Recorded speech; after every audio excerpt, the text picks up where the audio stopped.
Bienvenue sur Bulle de Bonheur, le podcast pour prendre le temps d'être heureux. Je suis Raphaëlle Defoucault, chercheuse inconditionnelle de Bulle de Bonheur.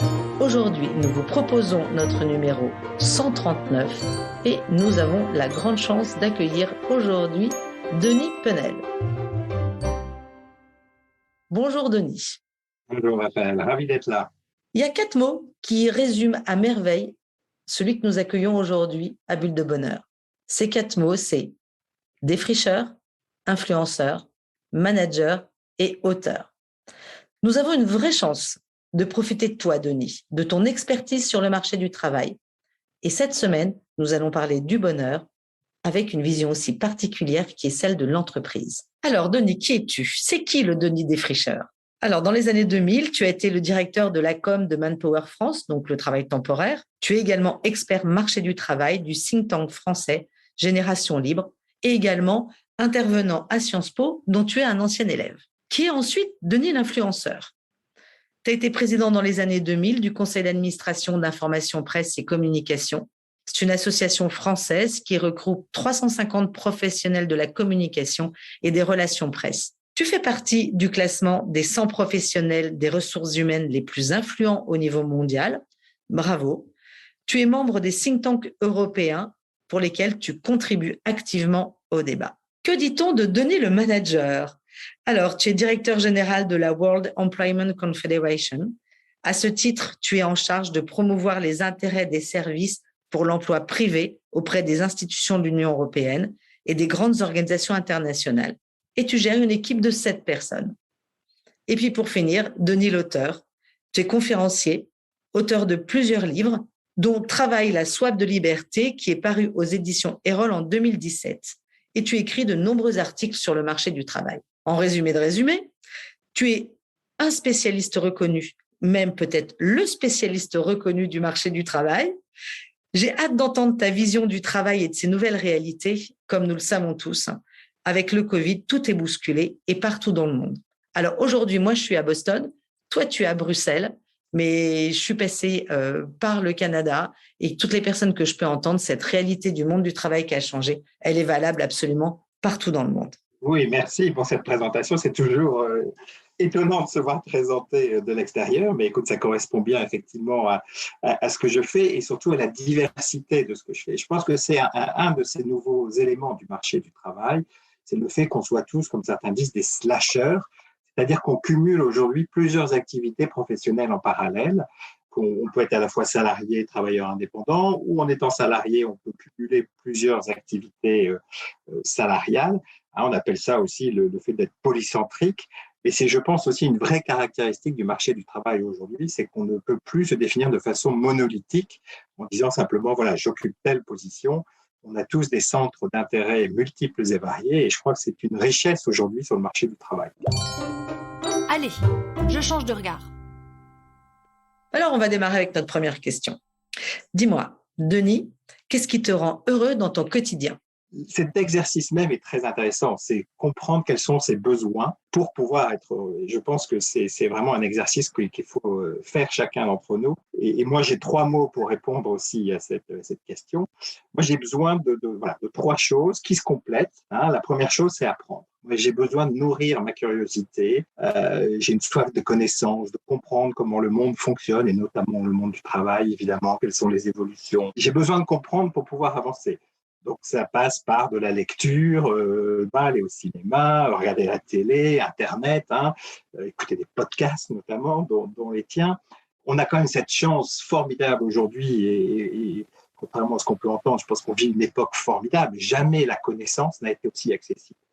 Le problème aujourd'hui, c'est plus le temps, c'est le manque de temps qu'on a pour pouvoir écouter tous ces podcasts, lire, aller au cinéma, regarder la télé.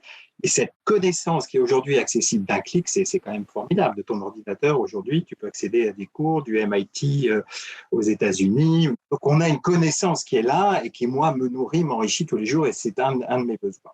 Alors, le deuxième besoin, qui est plus trivial peut-être, mais qui est important pour moi, c'est rire. La bonne humeur. Moi, j'ai besoin d'avoir une vie où on rigole, faire des bons dîners avec des copains, où ça rigole, aller voir un bon film aussi drôle, une bonne pièce de théâtre. Pour moi, la bonne humeur est aussi essentielle à mon bonheur au quotidien. Et troisième élément, c'est la beauté.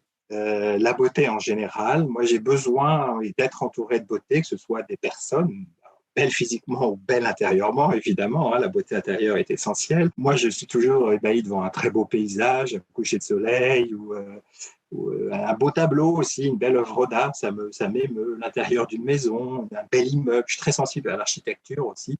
Voilà, voir un bel immeuble moderne ou ancien, ça me touche beaucoup. Pour citer Stendhal, sans faire le prétentieux, mais Stendhal disait que la beauté est la promesse du bonheur. Donc je trouve que c'est vraiment Wow. typiquement dans notre sujet. Hein, la beauté apaise. Et je pense que surtout aussi la beauté nous rend très humbles parce que finalement, quand on est face à la beauté, on ne comprend pas toujours pourquoi c'est beau. La beauté nous fait en même temps aussi rentrer en soi parce que je pense que quand on voit quelque chose de beau, ça nous ramène à notre intérieur et ça nous fait aussi sortir de nous-mêmes parce qu'on a envie d'exprimer cette beauté, de la partager en fait. Moi, je trouve que c'est intéressant parce que, encore une fois, la beauté nous apprend à aimer mais sans posséder. Et quand tu vois un beau coucher de soleil, un beau paysage, ben, tu ne peux pas te l'approprier. Il est là, il est à tout le monde. Donc ça, je trouve que c'est déjà très, très intéressant. La beauté aussi nous apprend à aimer sans comprendre. Encore une fois, parfois, voilà, on est subjugué par quelque chose, on ne comprend pas pourquoi, c'est pas rationnel, hein, ça passe pas par la tête. Et voilà, et moi j'ai besoin de ça, je trouve que ça me stimule, ça me rend aussi heureux, ça me fait du bien. Voilà, tout simplement. Là où je trouve ça très intéressant ce que tu amènes, c'est que effectivement la beauté, c'est aussi une manière de mieux se connaître soi-même, parce qu'on n'est pas tous réactifs aux mêmes beautés. Et du coup, je trouve que c'est une manière, avec beaucoup de simplicité et d'humilité, de comprendre un peu mieux qui on est. Et je le ferai même le parallèle avec la curiosité dont tu parlais, c'est que être face à quelqu'un qui n'est pas sensible à la même beauté que soi, c'est avoir la curiosité de comprendre pourquoi l'autre ou comment l'autre est si attiré par cette beauté-là. Et du coup, je trouve que c'est très, très intéressant. Mais on pourrait faire un parallèle peut-être sur le monde du travail. Aujourd'hui, il y a des critères essentiels qui, si on veut être heureux, si on veut être bien dans son travail, moi, dans mes livres, hein, j'ai l'habitude de pointer aussi 3 mots-clés. Le premier, c'est le sens. Je pense que c'est aujourd'hui vraiment clairement identifié comme étant une des priorités.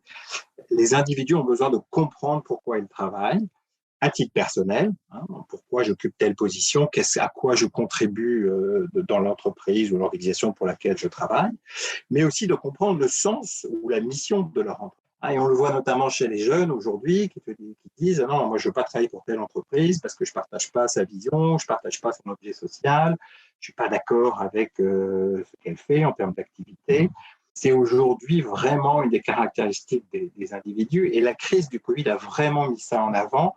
Hein, elle a révélé quelque part ce que il y a un anthropologue qui parlait de ça, les bullshit jobs, hein, les jobs à la con. C'est beaucoup de gens se sont rendus compte, en étant obligés de travailler de chez eux, que l'emploi qu'ils occupent ou le travail qu'ils font, finalement, n'avait aucun sens ou n'avait pas de valeur.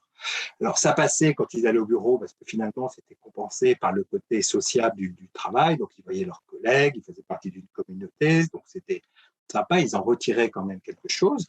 Et le jour où ça a disparu parce qu'ils ont dû rester chez eux en raison du confinement, ben, ils ont perdu cette partie agréable du travail pour ne conserver que la partie insignifiante. Et on a vu beaucoup de gens démissionner pendant la pandémie parce qu'effectivement, ils se sont rendus compte que leur emploi n'avait aucun intérêt, n'apportait rien à la société, n'avait pas de valeur ajoutée et ça a créé un certain désespoir chez les individus. Mon premier mot, le sens. Deuxième mot, c'est la liberté. Et ça paraît alors parfois étonnant parce qu'on oppose souvent travail-liberté. Est-ce que le travail aliène ou est-ce qu'au contraire, le travail libère? Aujourd'hui, clairement, la direction, c'est vers plus de liberté dans le travail. Et là aussi, la crise du Covid a accéléré ou amplifié les choses. Il y avait déjà ce besoin d'autonomie de la part des individus, de regagner le contrôle à la fois de leur travail, mais aussi des conditions d'exercice de leur travail. Alors qu'on est dans une société, dans un monde du travail où il y a beaucoup de reporting, il faut remplir des tableaux Excel pour justifier son temps, ses objectifs, ses résultats. Les individus, en fait, ont retrouvé l'autonomie en faisant du télétravail.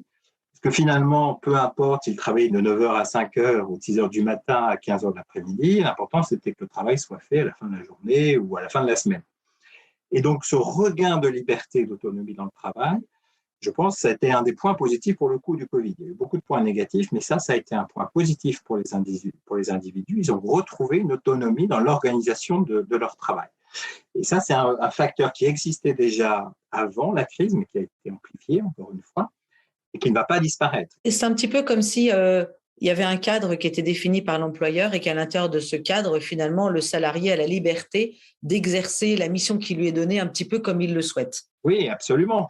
Et alors, c'est intéressant parce que ça veut dire qu'on passe d'un travail qui était caractérisé par du présentéisme, c'est parce que j'étais au bureau que on reconnaissait mon travail, à un travail qui est plus à la limite caractérisé par l'absentéisme au sens positif, en ce sens que peu importe que tu viennes au bureau, que tu travailles de chez toi, ou d'un café, ou d'un Starbucks, ou d'un hall d'aéroport, l'important, encore une fois, à la fin de la journée, c'est que le travail soit accompli. Donc, on évolue vers un monde du travail qui n'est plus une obligation de moyens, si je peux dire, mais une obligation de résultats, et où les gens, effectivement, seront jugés sur les résultats, peu importe finalement la façon dont ils arriveront à atteindre ce résultat. Et le troisième mot? Et le troisième, alors c'est un peu lié à la liberté, mais c'est l'autonomie. C'est à la fois la liberté de choisir son travail, de choisir ses conditions de travail, de choisir son lieu de travail, mais c'est aussi l'autonomie, encore une fois, dans l'organisation de son travail. On n'a jamais eu une population active qui a été aussi bien formée et éduquée. Donc, le management à la papa, si je puis dire, ou à la grand-papa, dans une relation de subordination, ça ne fonctionne plus. Notamment chez les jeunes, le concept d'autorité n'est pas forcément le concept le mieux partagé. Donc, essayer de continuer à manager des équipes selon ce principe de la subordination, ou de ce que la Boétie appelait la servitude volontaire, où on se remet sous l'autorité d'un chef qui te donne des ordres, qui peut te sanctionner si les ordres ne sont pas bien exécutés, ça ne marche plus aujourd'hui. C'est plus comme ça que l'entreprise peut avancer. La notion aussi d'autonomie est essentielle. Est essentiel. Est-ce que cette autorité, on pourrait dire aussi que cette autorité de subordination, effectivement, n'existe plus, mais par contre, une forme d'autorité par le savoir, par les compétences reconnues, par l'accueil, l'écoute, l'accompagnement. Est-ce que ce type d'autorité, elle, continue à être reconnue? Oui, plus que jamais, mais je ne l'appellerai pas autorité, je l'appellerai exemplarité. C'est clair qu'aujourd'hui, le manager, il doit diriger ses équipes, mener ses équipes, c'est pas les diriger, c'est les mener par l'exemplarité. Donc, c'est effectivement exprimer du respect pour tous ses collaborateurs, les faire grandir, les assister quand ils sont face à des difficultés. C'est plus jouer le rôle d'un coach plutôt que d'un vilain patron qui te sanctionne quand il n'y arrive pas. C'est vraiment accompagner, soutenir, développer ses équipes, plus que de les sanctionner, de les contrôler et de les rabaisser si ça ne se passe pas bien. Donc effectivement, c'est une autorité basée sur l'expertise, le respect et encore une fois l'exemplarité. Ce qui rend heureux dans le quotidien aussi, et ça c'est toutes les études sur lesquelles j'ai pu travailler et donc qui sont un peu mon dada, c'est l'importance de ce lien social. On sait que le lien social est quelque chose de fondamental, c'est une des clés du bonheur. Dans cette expression de ce nouveau monde du travail, ce lien social, comment peut-il s'exercer? Alors, c'est plus compliqué, effectivement, quand tu as des équipes à distance qui sont éclatées aux quatre coins de Paris ou du monde, même, façon Pulse, comme disait l'autre. Effectivement, que d'avoir tout le monde dans le même bureau, de se retrouver à la machine à café le matin en arrivant. Mais il faut recréer ces moments de sociabilité, parce que je suis d'accord avec toi, c'est très important. C'est une des trois dimensions fondamentales du travail. C'est le lien social. L'autre, c'est évidemment la valeur instrumentale du travail. C'est on travaille tous quand même pour gagner de l'argent, souvent. Et puis, troisième dimension, mais qui gagne de l'importance, c'est la réalisation de soi par le travail. Et c'est vrai que avant le Covid, on était beaucoup dans le lien social, dans l'échange avec ses collaborateurs. Il y a eu un petit balancement, mais qui était déjà là, en fait, aussi avant la crise, c'est d'aller plus vers la réalisation de soi. Encore une fois, on revient à ce que je disais sur le sens.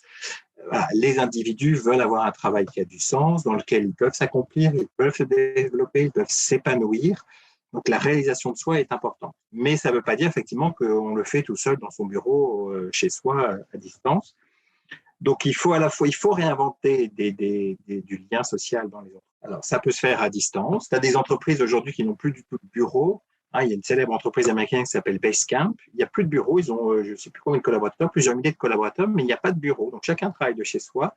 Et ce qu'ils font, c'est qu'ils organisent une semaine par an. ils invitent tous les collaborateurs pour une semaine, mais pas du tout pour faire du travail. C'est comme s'ils allaient au Club Med pendant une semaine. Voilà, ils passent du temps ensemble, mais sans travailler. Donc, ils font des jeux, ils s'amusent, ils sortent, ils font des soirées, mais il n'y a pas de travail. Et donc, c'est la façon qu'ils ont trouvé pour recréer du lien social entre tous les collaborateurs qui, autrement, ne se voient pas tout au long de l'année. Alors, je ne dis pas que c'est la solution idéale, mais c'est intéressant de voir qu'on peut créer du lien social sous d'autres formes, de nouvelles façons, parce que ça va être un défi des entreprises.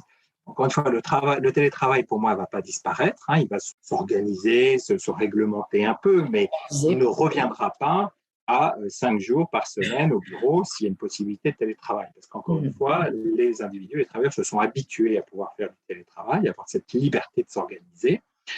Et donc, si tu demandes à tout le monde de revenir au bureau 5 jours par semaine, tu risques de perdre tes meilleurs collaborateurs, ceux qui ont le choix. Parce que ceux-là vont dire, non, moi, je ne le veux pas, donc je pars.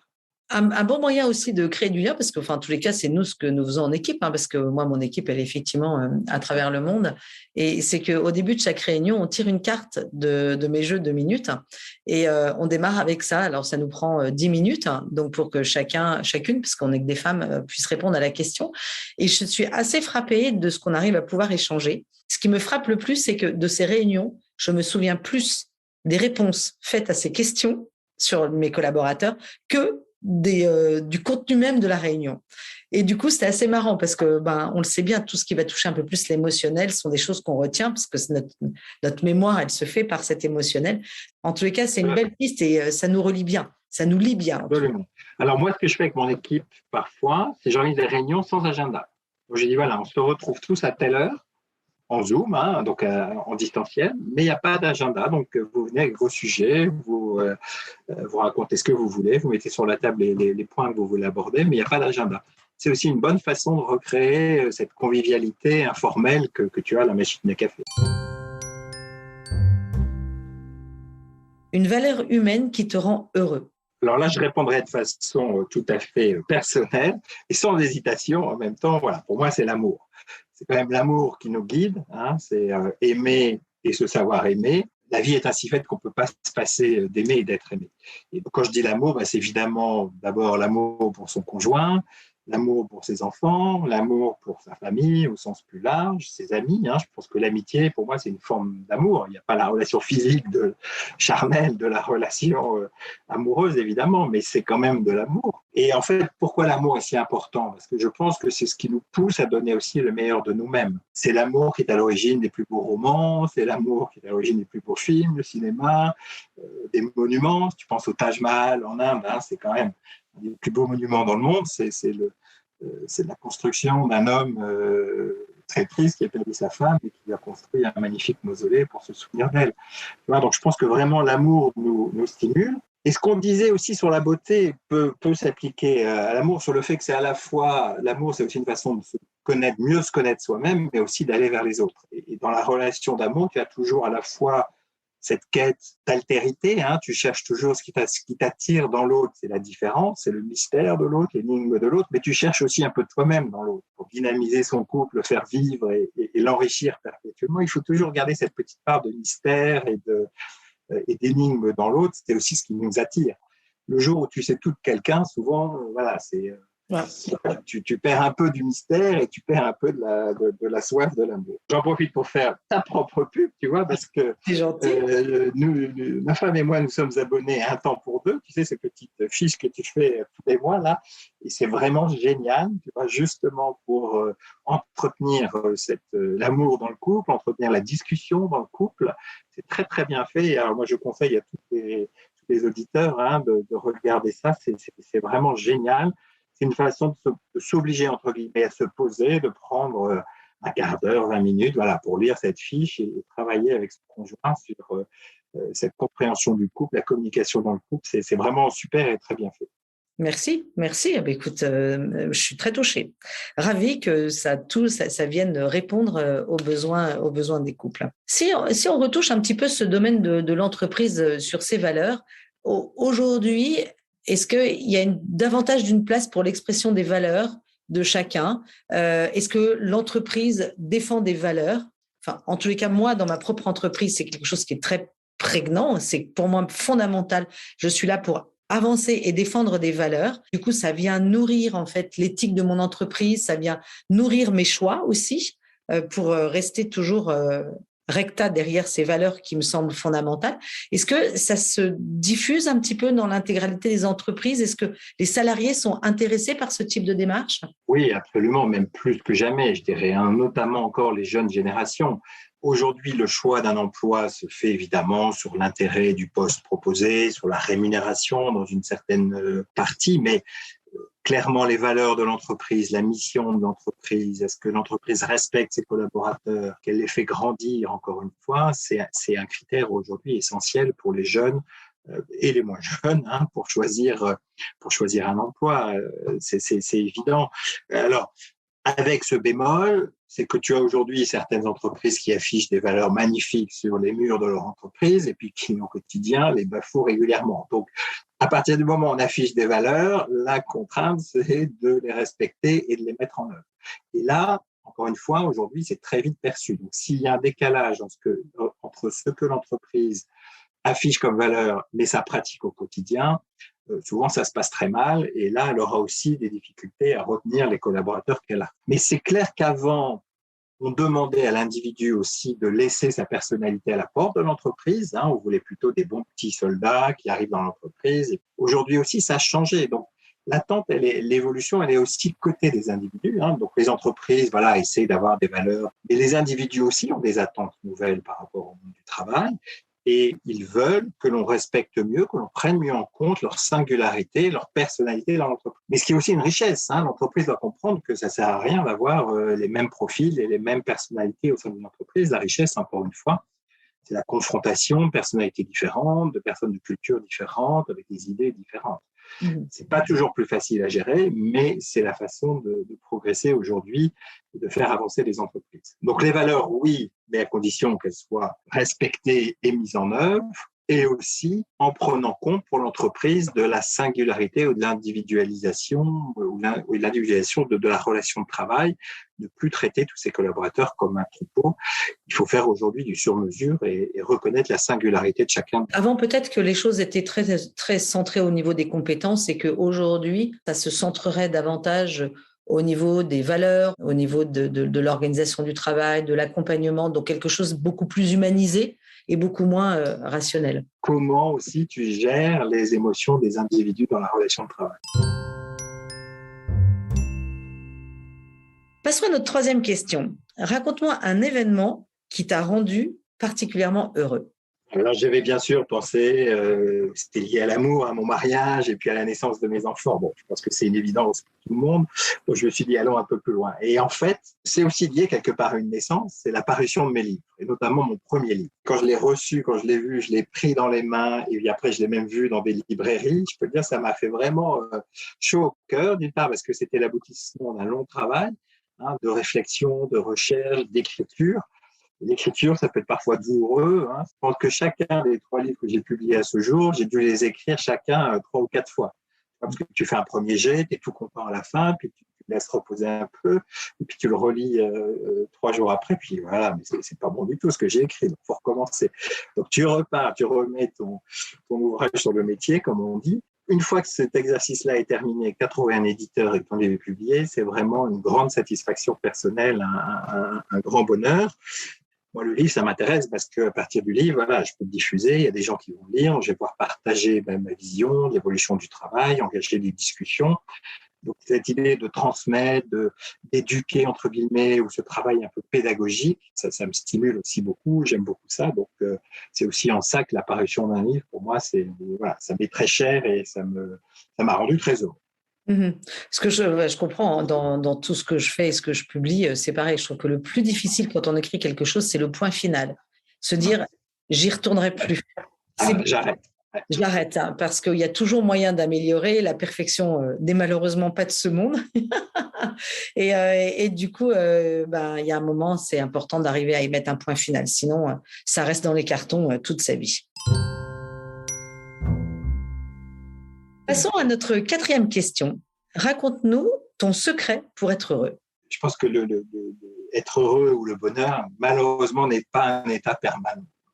Et que souvent, d'ailleurs, le bonheur se définit en négatif ou à contrario, il est malheureusement indissociable de la tristesse ou du malheur. Donc, c'est parce qu'aussi on est parfois malheureux et triste qu'on apprécie d'autant plus le bonheur. Hein. C'est Jacques Prévert qui disait on reconnaît le bonheur au bruit qu'il fait en partant. Oui. C'est vrai, c'est quand on n'a plus le bonheur qu'on se dit zut, là j'étais bien, j'étais heureux, pourquoi c'est plus le cas? Malheureusement, c'est la réalité. Comme le bien est indissociable du mal, je dirais le bonheur est aussi indissociable du malheur. Mais je pense que le plus important pour moi, pour être heureux, c'est d'être en quête de bonheur. En fait. C'est cet état d'esprit, c'est d'avoir une approche positive et de se dire même quand ça va mal, bon, c'est pas grave, ça va aller mieux. J'ai toujours cette quête du bonheur, d'être heureux. Donc le bonheur n'est pas donné, mais la poursuite du bonheur quelque part, c'est déjà du bonheur. Donc, chercher le bonheur, je trouve que c'est déjà être sur la bonne voie et se faire plaisir et se rendre heureux en se disant que voilà, il y a un but au bout de la route qui est joli, qui est beau, qui va nous rendre heureux. Donc la route, quelque part, parfois, est aussi importante que le point final. Fondamental. Je dirais que la route, elle est jalonnée. On n'a jamais des journées toutes noires ou toutes blanches. Hein. Elle est jalonnée de moments difficiles et un peu caillouteux. Et à côté de ça, j'utilise souvent cette expression-là, sur le bord du chemin, il y a toujours des fleurs. Et que si on est trop focus sur le bout de la route, ces fleurs, on ne les voit plus. J'entends trop souvent, et quand mes enfants seront grands, ça ira mieux. Et si j'avais plus d'argent, je pourrais faire ci. Et si, eh ben en fait, on peut avoir tendance à oublier ce qu'il y a sur le bord de la route et qui est particulièrement important. D'où l'importance de la curiosité, encore une fois. Tu vois, même si c'est sur ta route, ne pas regarder tout droit, mais regarder sur les côtés, hein, être toujours à la recherche de nouvelles choses à découvrir, à apprendre, se remettre en question aussi. Voilà. Exactement. Ça fait partie aussi pour moi de la quête du bonheur, c'est cette curiosité, et puis ça peut passer encore une fois par la lecture, par la rencontre de nouvelles personnes, des films, des voyages, mais rester ouvert, avoir un esprit vraiment tourner vers les autres et vers ce qui nous entoure, pour moi, ça contribue aussi effectivement au bonheur. Et puis la curiosité, là où je la trouve particulièrement intéressante, c'est qu'elle va apporter une forme de souplesse. Et hop, je me lance. Notre question suivante, Denis. Quels sont tes 3 synonymes de bonheur? Le premier, c'est la liberté. Je pense que pas de bonheur sans liberté, et j'associerais à liberté la respiration. Avoir de l'air est mon élément naturel que je préfère. Tu vois, j'adore être dans les airs, j'adore prendre l'avion, j'ai déjà fait un saut en parachute, j'ai adoré. Voilà, de respirer. Et donc pour ça veut dire aussi, c'est pas toujours facile dans notre société, c'est se donner du temps pour soi.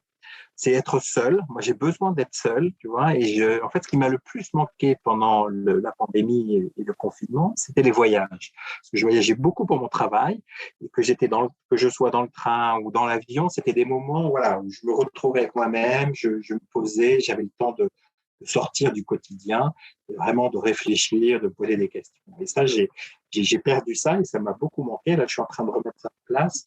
Mais avoir du temps pour soi, être seul, contrôler son agenda, hein, rester maître, tu vois, de ses réunions. Moi, j'organise mes journées de travail de façon très spécifique.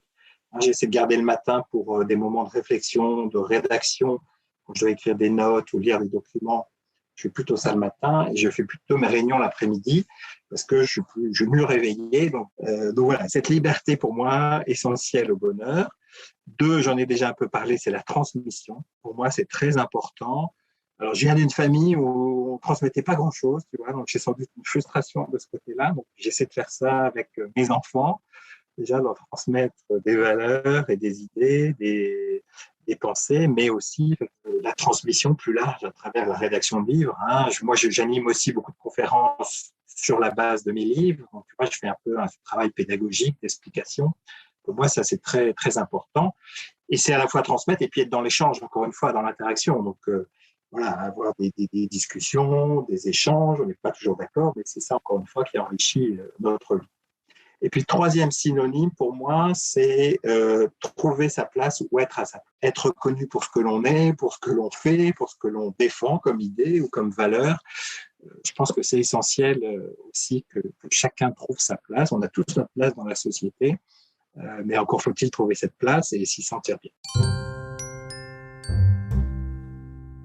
C'est super. On arrive à notre dernière question, Denis. En 2 minutes, qu'est-ce que tu as envie de proposer à nos auditeurs pour qu'ils soient plus heureux? Alors, en 2 minutes, faisons court. Moi, je dirais apprendre à mieux se connaître. C'est quelque chose que j'ai mis du temps à faire parce que, pareil, je viens pas d'une famille où on était très bon dans l'introspection, où on se challengeait les uns les autres, tu vois. Mais je crois que c'est essentiel pour être bien, c'est de se connaître ses forces, ses faiblesses, ses blessures, ses fêlures. Non pas pour les supprimer, mais pour apprendre à vivre avec, en faire en fait des points forts. Faire cette introspection, le célèbre « connais-toi toi-même », parce que ça te permet de bien te connaître. Et donc, c'est en se connaissant bien aussi qu'il est plus facile d'aller vers les autres. Mais c'est aussi être en vérité avec soi-même, je pense. Pas chercher à être quelqu'un d'autre, ne pas porter un masque, assumer ses fragilités, ses blessures. Mais être soi-même, je pense que c'est l'essentiel. Mais voilà, ça tombe pas du ciel. C'est aussi un travail personnel à faire ou se faire assister, bien sûr. Il y a des coachs, il y a des psys pour ça, il y a des thérapies. Donc, ne pas hésiter aussi à demander de l'aide. Clairement. C'est tellement. Je suis complètement d'accord avec ce que tu apportes. Et toujours avec cette même politique du petit pas. Avançons petit à petit. J'utilise très souvent cette métaphore avec les personnes que j'accompagne. On ne peut pas monter au premier étage d'un bond. On est obligé d'y aller marche par marche. Et que chacune de ces marches, c'est important de les respecter. Et dans la connaissance de soi, et là où la curiosité y a sa place, parce que la curiosité, et ce que je trouve merveilleux avec l'être humain, c'est que ça n'a jamais de fin. C'est-à-dire que les années qui passent nous façonnent, nous font changer, nous font percevoir les événements de manière un petit peu différente, et donc on n'a jamais cessé d'apprendre qui on est. Donc ça, c'est hyper, hyper intéressant. Et effectivement, je suis tout à fait d'accord sur la politique des petits pas. Le pas souvent le plus difficile, c'est quand même le premier pas, c'est se lancer dans cette introspection. Donc, exactement. Ne pas hésiter à franchir ce premier pas qui parfois est difficile, mais après, la montée est d'autant plus belle. Absolument, absolument. Mais ce premier pas, effectivement, j'aime beaucoup ce que tu dis, il est difficile à franchir parce qu'on ne sait pas très bien où on va et que la situation dans laquelle on est à ce jour, elle n'est pas si inconfortable que ça. On est un peu mal à l'aise, mais elle n'est pas si inconfortable. Mais par contre, du coup, faire ce premier pas, il n'est pas forcément évident. Alors, on a une tradition à Bulle de Bonheur, c'est de terminer notre séquence et notre interview, et comme tous les podcasts, par ce qu'on appelle une petite mousse. Alors ça, c'est mon héritage de Belgique, puisque j'ai habité aussi la Belgique. Donc, la petite mousse, cette semaine, elle va être particulièrement créative, justement. Parce qu'il est vrai qu'en Belgique, j'ai vraiment appris à apprécier la bière. Donc, c'est mon petit clin d'œil vers la Belgique. Donc, cette petite mousse qui est particulièrement créative, elle vient d'un homme que je ne connaissais pas, qui s'appelle Roberto Burle-Marx, et qui dit « Celui qui évite les formules toutes faites et observe les événements trouvera toujours une nouvelle façon d'affronter la vie. » On en revient à la curiosité, l'ouverture d'esprit, et voilà, et s'intéresser aux autres et au monde qui nous en peut que partager cette citation. En tous les cas, merci beaucoup Denis de cet échange et de ce partage particulièrement riche et intéressant. Bonne continuation dans cette connaissance du monde du travail, et puis on suivra avec beaucoup d'intérêt tout ce que tu vas pouvoir apporter. Merci à toi. Voilà, c'est typiquement ce que j'aime, c'est échanger, discuter, partager ce à quoi je crois et ce que j'aime. Donc, merci pour ton invitation à participer à ces podcasts. Voilà, avec Bulle de Bonheur, prenez le temps d'être heureux. Merci pour votre écoute. Si vous avez aimé, dites-le nous avec 5 étoiles. Laissez vos commentaires et envoyez des bulles de bonheur à vos amis et partagez ce podcast. Inscrivez-vous à la newsletter en allant sur notre site 2 minutes de bonheur pour être notifié des prochains épisodes.